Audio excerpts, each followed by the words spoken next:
আমি কোনো খারাপ করতে জানি না, আর আমি কাউকে খারাপ করতে দিই না।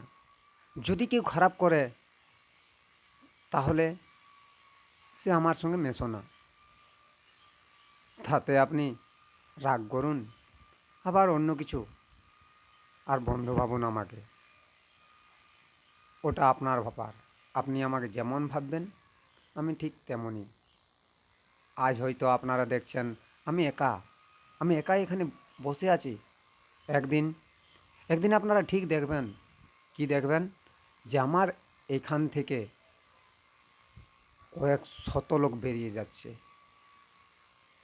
আর এর জন্য আমি অপেক্ষায় বসে রব।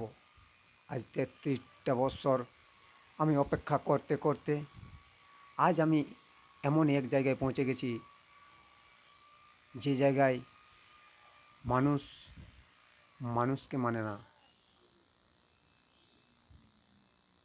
কেউ কাউকে সাপোর্ট করে না। কিন্তু এখানেও আমি লড়াই করে যাব, আমি কিন্তু হেরে যাব না। আমার ভরসা আছে। আমি আমার পরিবারকে আমি বিশ্বাস করি, আর তারাও আমাকে বিশ্বাস করবে, এটাও আমি জানি। তাই ৩৩-৩৪ বছর কেন, ৬০ বছর বয়স পর্যন্ত আমি লড়ে যাব, কিন্তু আমি পেছনে চলে যাব না, এটা আমার গ্যারান্টি।